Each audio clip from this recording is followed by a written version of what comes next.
Welcome back to the Funding Blueprint, where we dive into the real stories and strategies behind building and backing breakthrough startups. I'm your host, Cece Nahaman, and today we're heading into the world of early stage investing with someone who's right at the heart of it, Rajas Neve, an investor at Powerhouse Ventures, a Singapore-based VC firm focused on fueling the next wave of innovation across Asia and beyond. Based in Bengaluru, Rajas is an active voice in the startup ecosystem, with a front row seat to what works and what doesn't when it comes to raising early stage capital. With a background from IIT Madras and a deep passion for meaningful innovation, Rajas brings a uniquely global lens to venture. And in this conversation, we're digging into exactly what founders need to focus on during those crucial pre-seed and seed stages. From refining your pitch and identifying the right capital partners to navigating the US-India startup corridor, this episode is packed with tactical insights for anyone gearing up to raise. Let's get into it. Rajas, welcome to the show. Thanks, Cece, and thanks a lot for those kind words. Thanks for taking out the time and hosting me on this podcast. Very excited and looking forward to our conversation. Of course, me as well. We're so excited to have you. So let's just jump right into it. Let's start with the basics. When you're meeting with founders at the pre-seed or seed stage, what are some of those core things that you're looking for beyond just a great idea? That's a great question, right? So I feel at the early stage, which is predominantly the stage that we invest in, right? There isn't much traction or revenue or like client names, etc., right? So what most early stage funds would benchmark you and evaluate you on is founders. I would actually go to the extent of saying that 60% of the decision at early stage is anchored on the founders, right? So I think like a few high level things, right? One is as founders, how good is your storytelling ability or selling ability, right? Because as a founder, you're going to be selling your idea and vision to investors, potential employees, customers, consumers. So that is one very important aspect that we see in founders, right? The second part is founder market fit. So again, this is a term that is used a lot in the market, and at least how we like to see is that what's the founder's right to win, right? So, and this could be in your past and your future. So your prior experiences, do you bring any deep insights or technical expertise, your user empathy and passion to building, like was this a personal pain point experience, or did you just see a white space, right, to build? So just these few things on the founder side. And I think this is what we are looking for. And I think mostly is the core thing, just beyond a great idea, right? So, yeah. Awesome.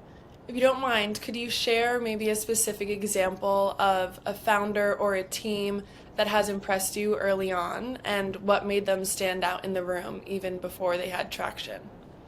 I think we see so many founders day in, day out, right?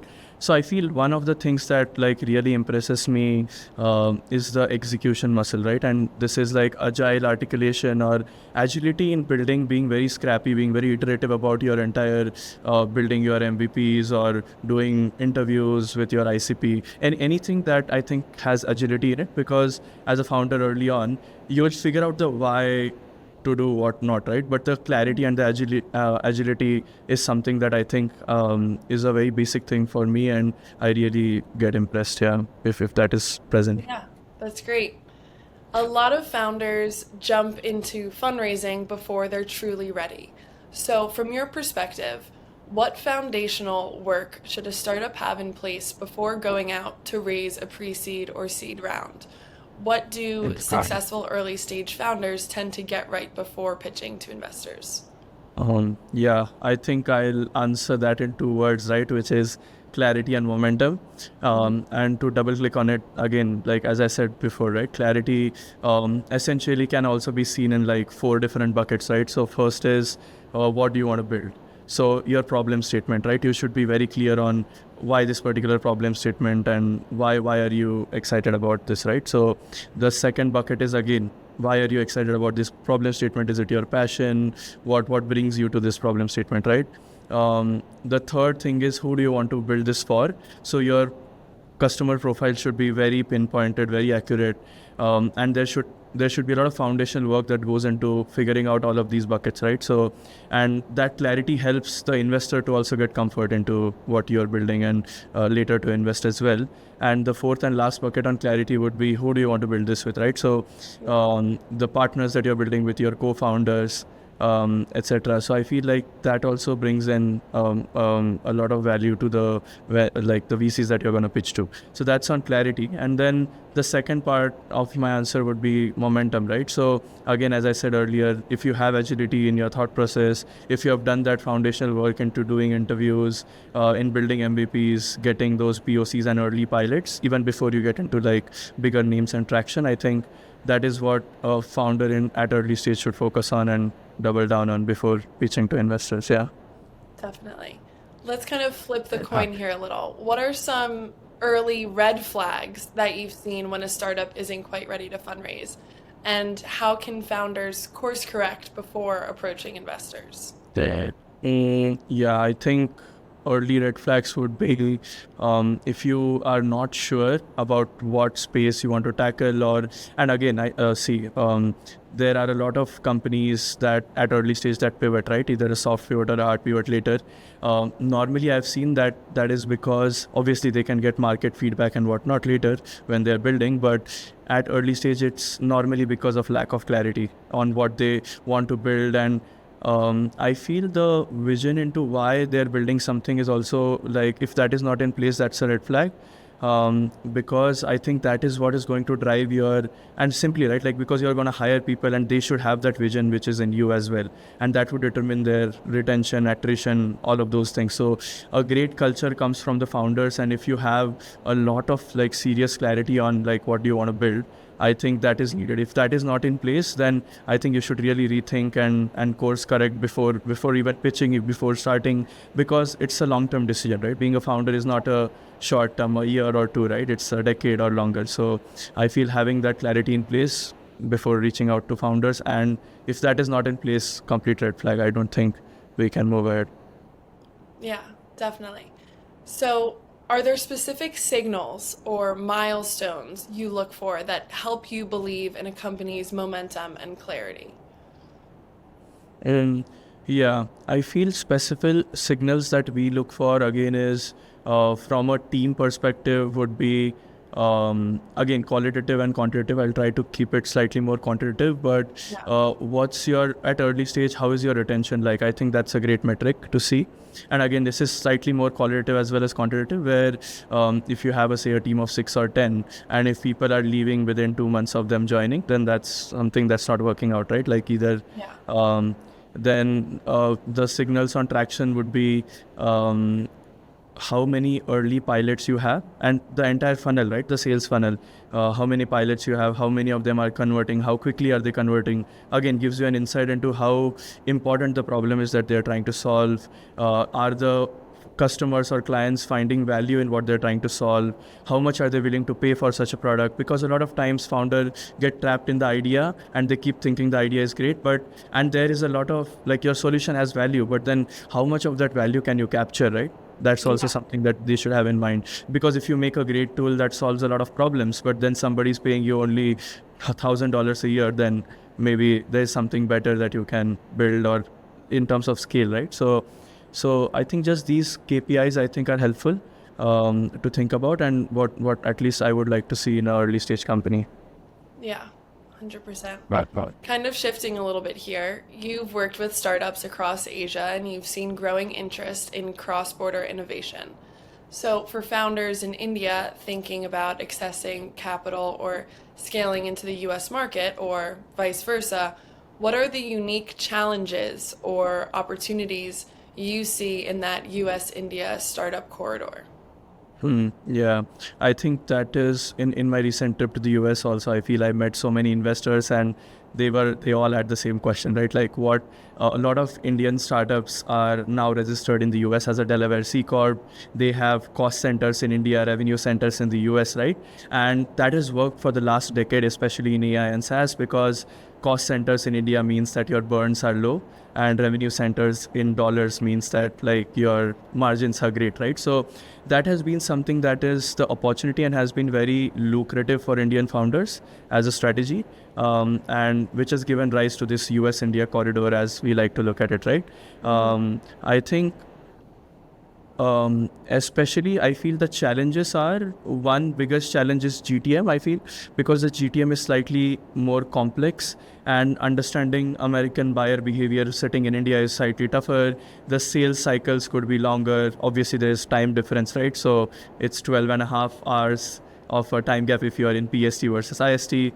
Also, a lot of early stage founders struggle with compliances. So if you're a SaaS company looking to sell in the US, you would have to get your product US compliant with SOC 2, HIPAA, and different compliances, right? So that becomes slightly non-trivial. So GTM is definitely complex, and figuring that out is a important part for anybody building out of India for the US, right? Also, I think talent and culture is slightly tricky. So which hires do you want to do in India versus which ones should be based in the US?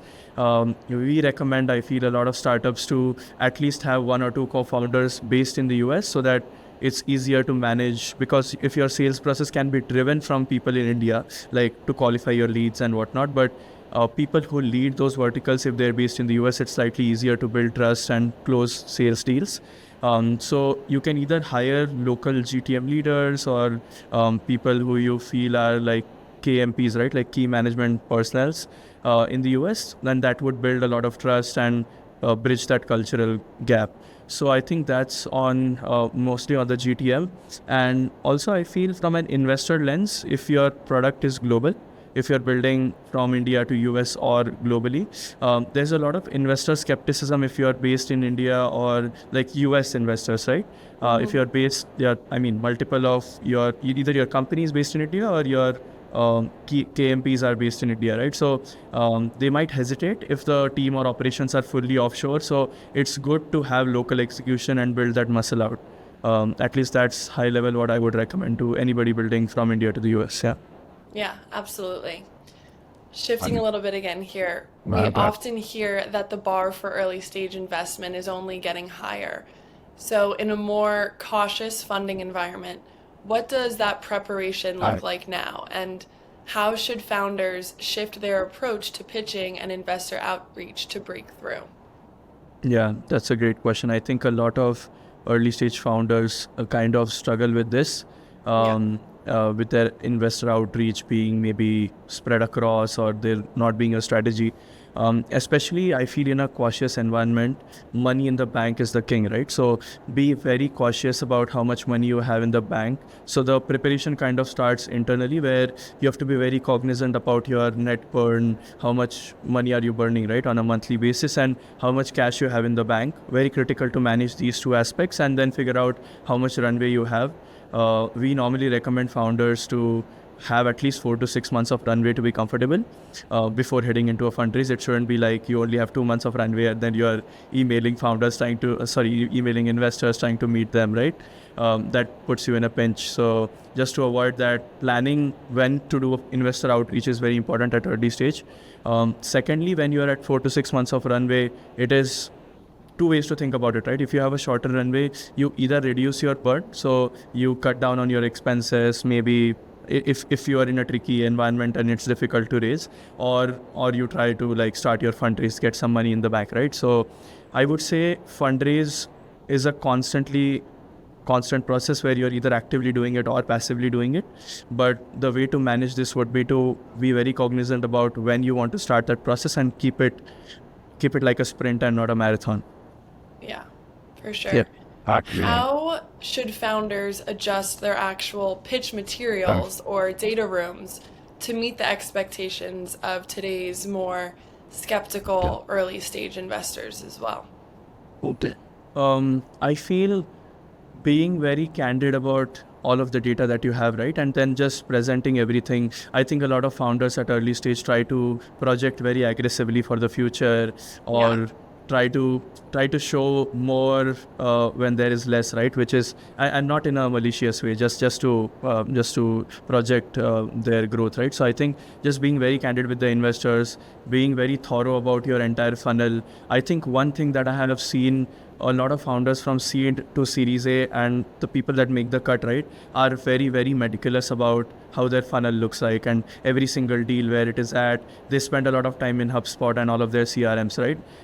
So I think that is also very critical. So your data room should paint a realistic picture, but at the same time should show your vision and the strong growth that you have had till now and how you want that to continue over time, right? So I feel including projections for the next 18 to 24 months, very important just for investors to see what assumptions you are making, right? Obviously, the numbers are going to be much, much different, say 2 years down the line, but at least what assumptions are you making? How do you want to use the funds? All of that aspect. Plus, I think your past as well, right? Like founders past, what you have done till now for the company, how you have built MVPs, how you have hired, how's the culture. I think all of these aspects should be covered in the pitch deck and the data room somewhere.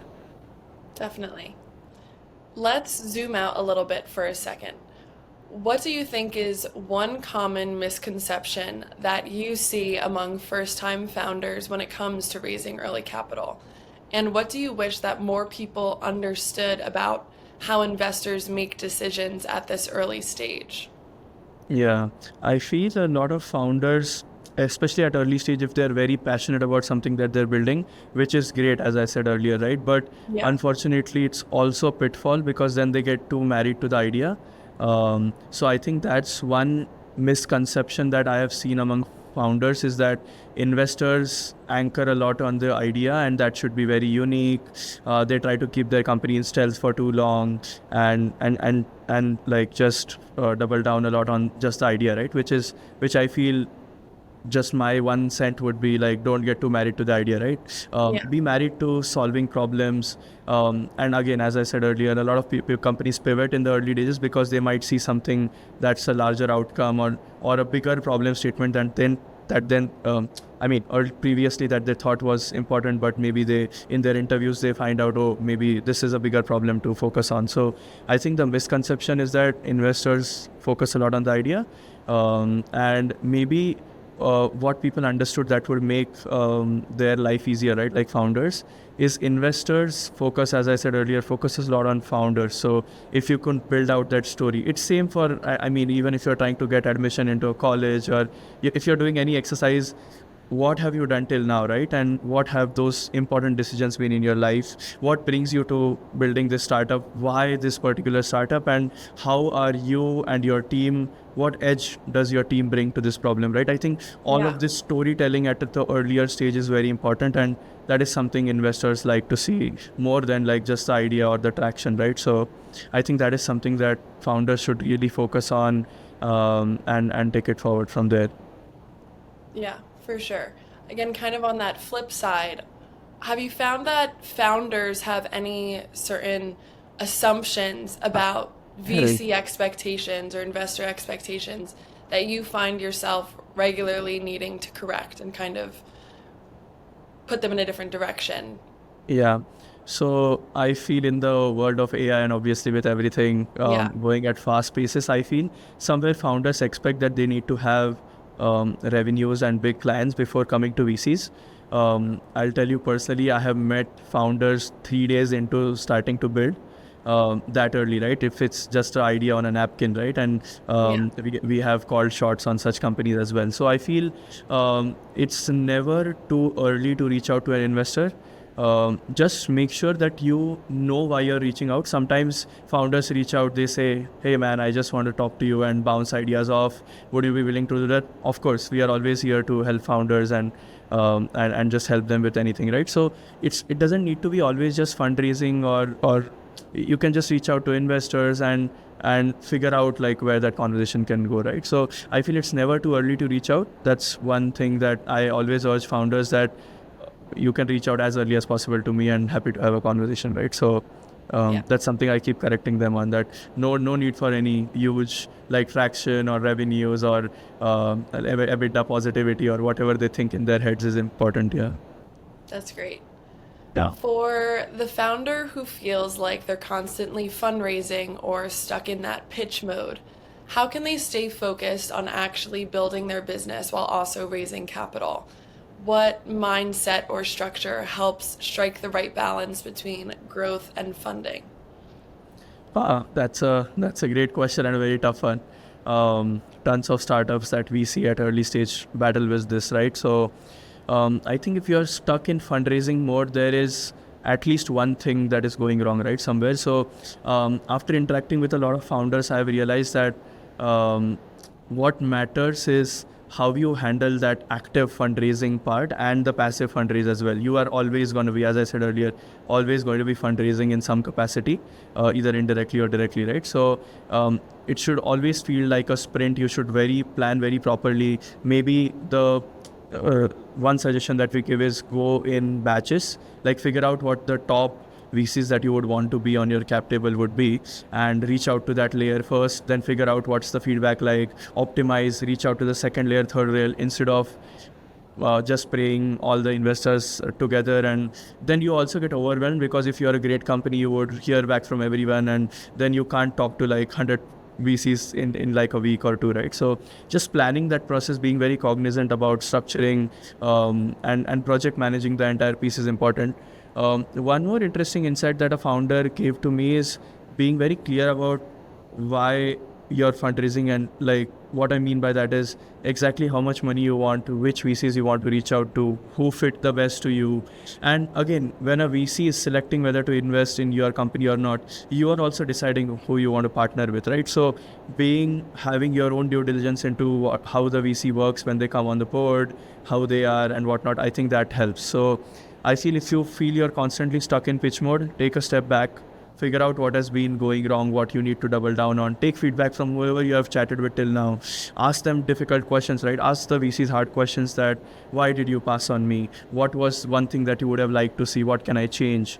Taking that feedback actively, right? And then get into the active fundraise again. And I think that mindset really helps. And again, always important for founders to remember, in the end, the most important aspect in a business is growth and revenue, and the entirety it comes at the value you're creating, right? So impressing investors is a great part of the business, and I feel a lot of founders get stuck in that, which is okay, which is a part of the game. But I think your main focus should always be on getting numbers, and I think it's a vicious cycle, right? You create numbers, investors get excited, they get excited again, the growth comes in, so that becomes the loop. So somewhere, if you're stuck in a pitch mode, I would say this is a good exercise to do. Definitely. And thank you for sharing those insights. And unfortunately, that wraps up today's conversation with Rajas, early stage investor at Powerhouse Ventures and a thoughtful voice in the startup ecosystem. We covered so much ground, from what really matters when raising pre-seed and seed capital, to how founders can better prepare their story, their strategy, and their mindset for early stage success. Whether you're navigating your first fundraise or eyeing cross-border growth between US and India, Rajas offered a ton of tactical insight and hard-earned perspective on what makes startups stand out and secure the capital they need to scale. If you want to learn more about his work or the work happening at Powerhouse Ventures, be sure to check them out. They're doing incredible work supporting the next generation of breakout startups. And if you enjoyed this episode, make sure to subscribe to the Funding Blueprint wherever you listen. And don't forget to leave a review or share it with a fellow founder who could use a little clarity on their capital journey. Thank you so much for listening. Thank you so much again, Rajas, and we'll catch you next time on the Funding Blueprint. Yeah, thanks a lot.